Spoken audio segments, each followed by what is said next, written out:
In this meditation, we're going to look at one of the more insidious, darker patterns, one of the more challenging patterns that it seems most people have to reckon with at one point or another. And that's the pattern of wrongness.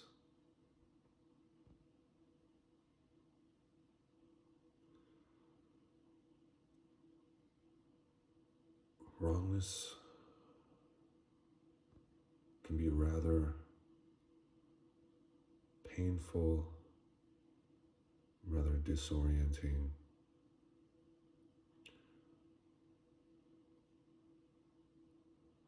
rather confusing,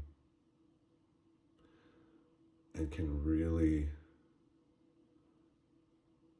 destabilize one's sense of self.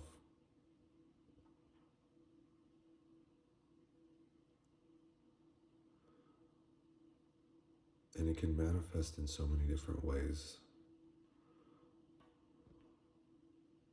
What's wrong with me? Why is this happening? What's wrong with the world?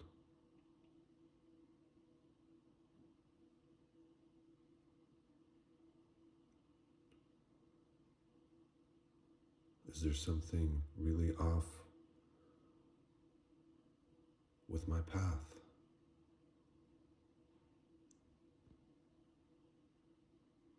Is there something really wrong with me at my core?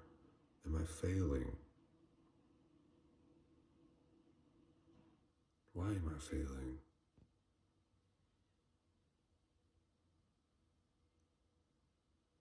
Should I quit?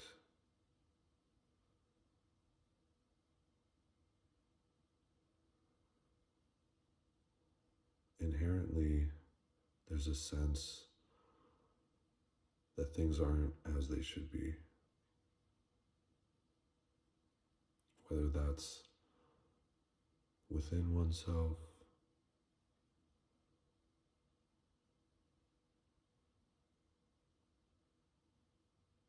such as my psychology, my ability, my choices,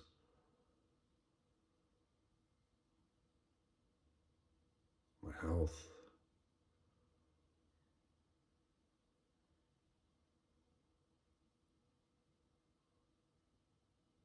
or on the outside.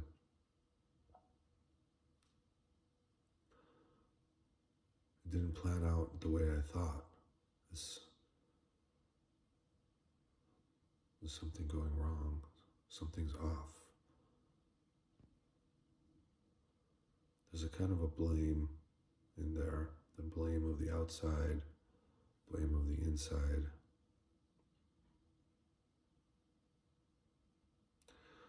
Blame of reality itself.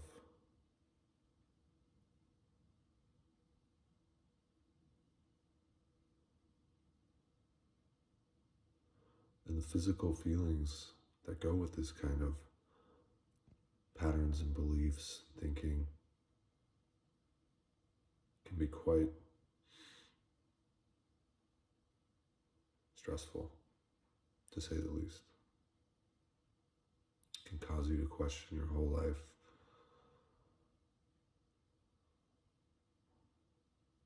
Question your worthiness, question everything.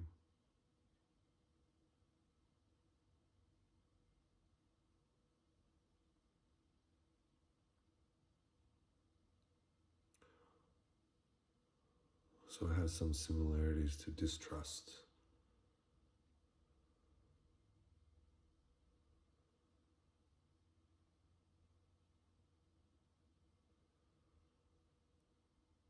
And then, of course, there's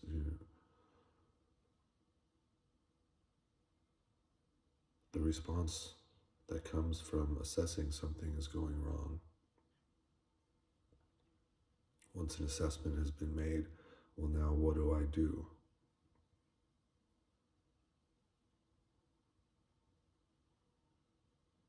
What do I do about this thing that's going wrong? And often that assessment is not questioned. Is it really true? Is it really true something's going wrong? Or is this just wrongness, perceiving?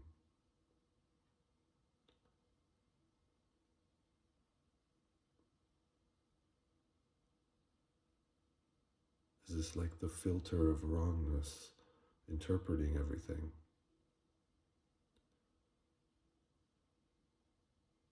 In a negative way.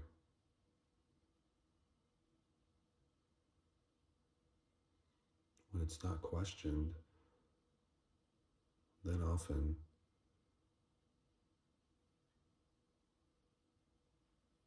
we go into doing. Okay, something's wrong. I need to act in order to fix this. Maybe the path I'm on in my life should change. Maybe I should go find someone to fix me. Maybe there's something wrong with my psychology. I have to get in there and fix this. And a lot of fixing patterns can come at the root as the sense of wrongness, the urge to fix oneself, the urge to fix outside, to change outside circumstances, and to rush into unnecessary action.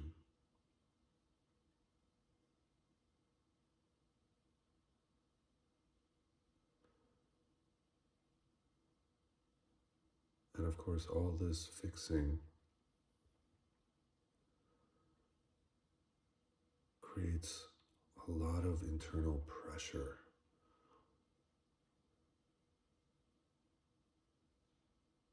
Trying to change myself. Let's just take a moment to feel, what does it actually feel like to say, there's something wrong with me, and I need to fix this?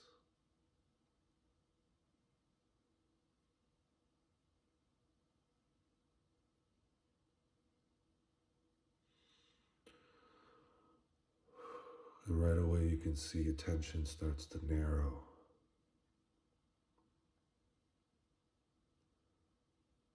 Tension heightens.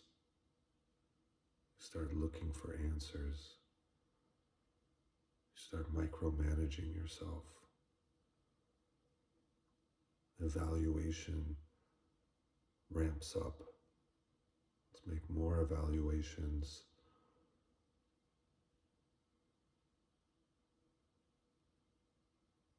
Let's assess.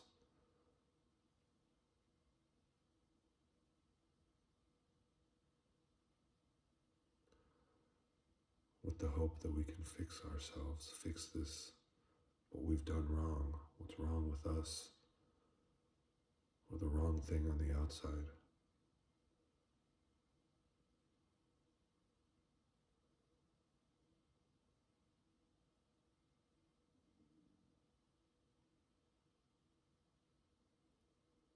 And all of this very naturally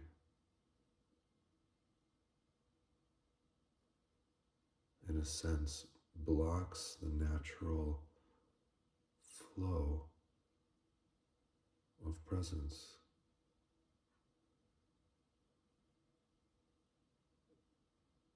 The very presence that we all are.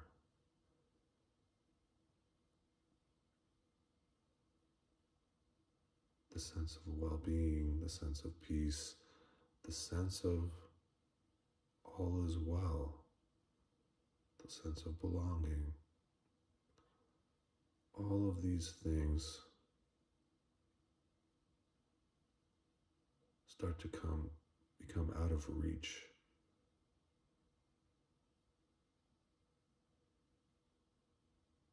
when we attempt to fix any feeling, mood, pattern of wrongness.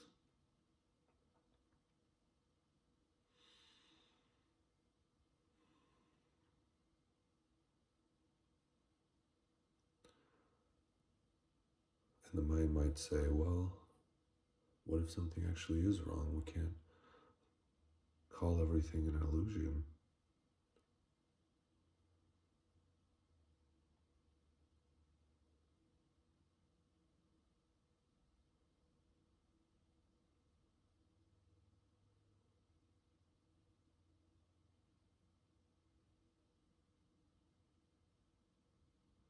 What if we call it an illusion?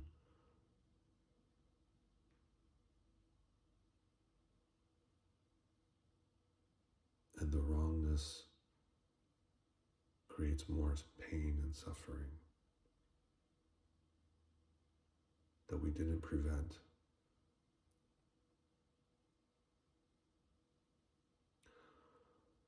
But in fact, much of the wrongness that we feel is emotional.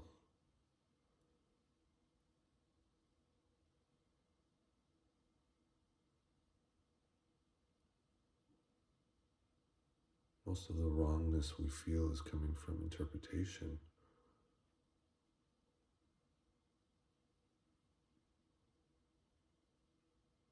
And in the very thick of interpretation, it can be near impossible to make a clear assessment, to a clear objective assessment, whether something is actually wrong or not, whether there's some kind of danger that needs to be fixed.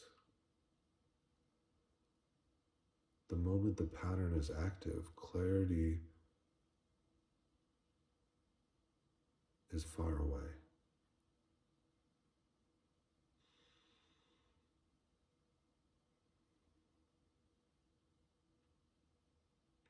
If there's a genuine health issue, you can check with a doctor, of course. But the majority of this is emotional.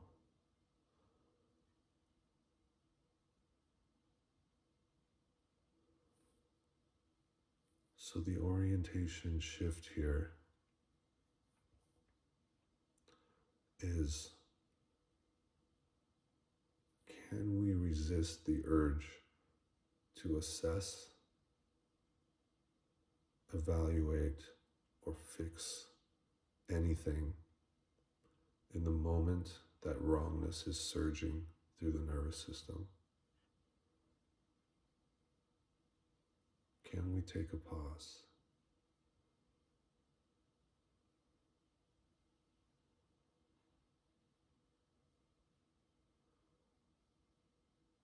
Can we take a moment to say,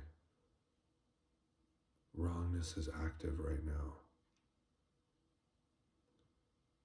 And here I am, again, projecting interpretations onto my life, seeing how I've failed or made bad choices.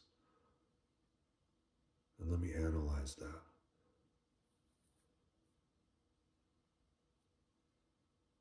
But this time, I'm not going to do that.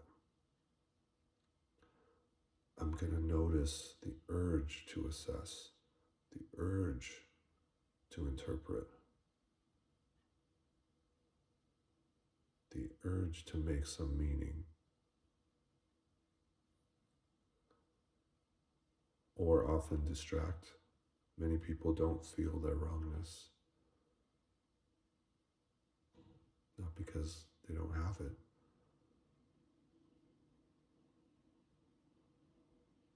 but because it's one of the main things people want to avoid.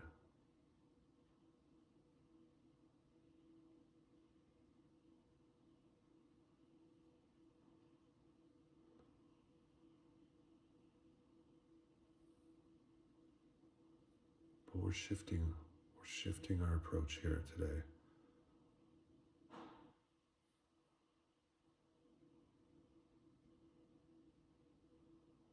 To see wrongness as just another pattern, just another negative interpretation that maybe has a lot of traction, maybe has a lot of familiarity, has a lot of mileage in the body, but it doesn't mean it's true.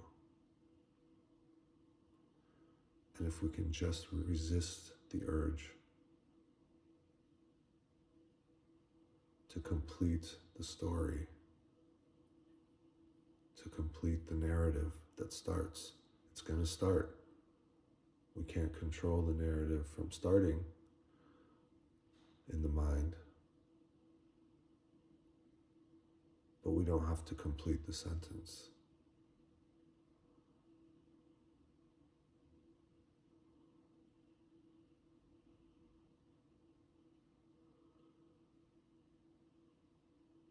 And so if we can just release the control, allowing the pain of wrongness to exist,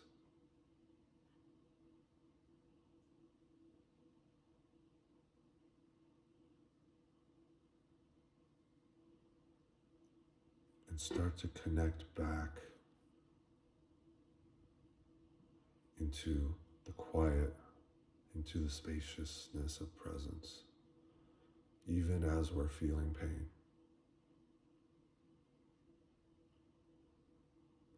Even as the interpretations are surging, what if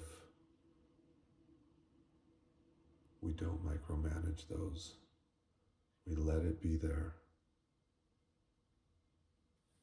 and just bring our attention a little more wide and start to feel the presence that's always here.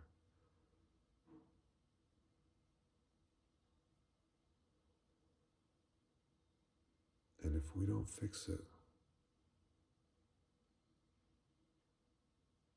then what we're inherently saying is that this wrongness is not a problem. It's not wrong.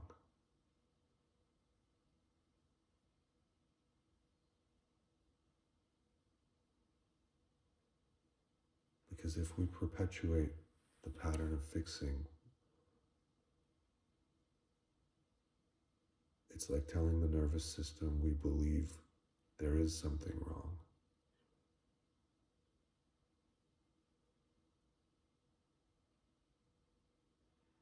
So if we can adopt this attitude by not fixing, wrongness is not a problem. Just another pattern that's welcome to surge, even though it's painful, even though it might be one of the last things I want to feel. If we allow it to be here as part of the belonging of presence, that does not label anything as wrong.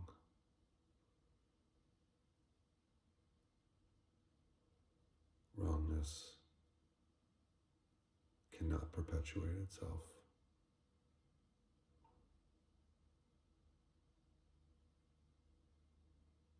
Wrongness cannot perpetuate itself in a field of acceptance.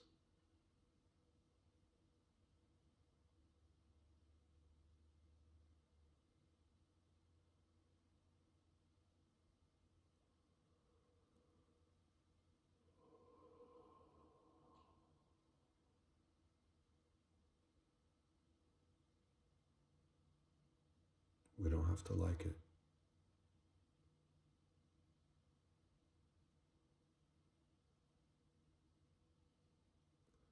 But we can accept if it's here,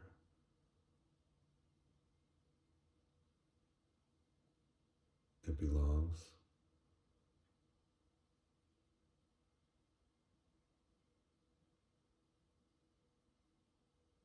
As another pattern, returning home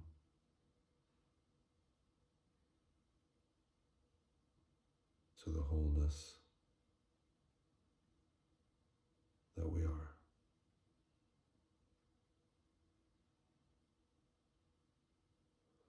So just take a moment and allow yourself to feel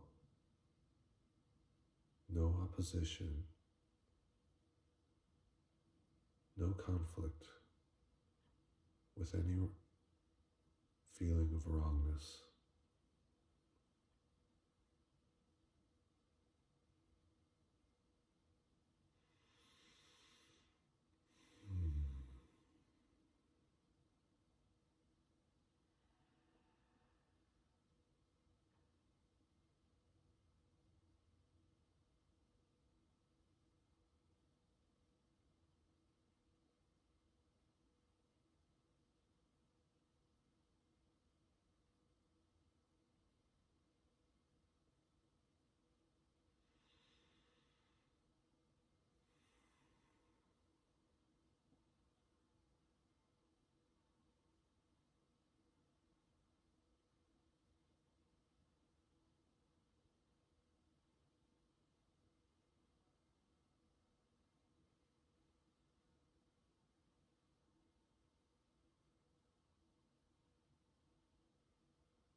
And as we do this, and as the wrongness integrates,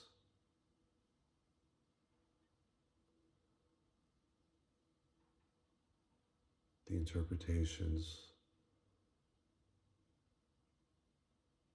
will soften,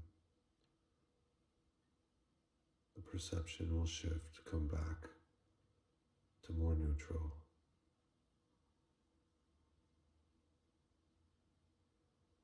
And often, what you might find is really nothing needed to be done.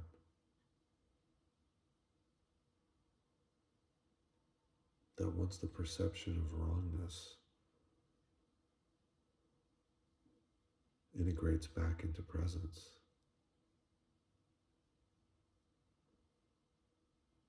the question of what should I do is often irrelevant.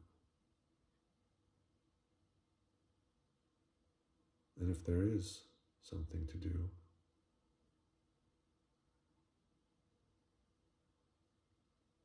it can be obvious. Next step.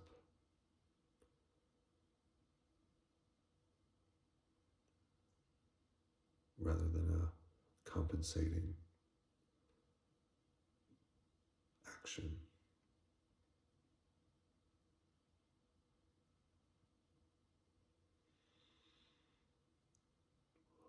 And so we allow our perception filters to come back home before we make any assessment, evaluation, or fix anything.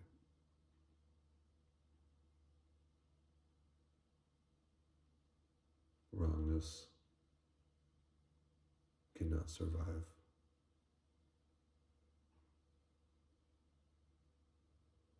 A home that doesn't need to be fixed.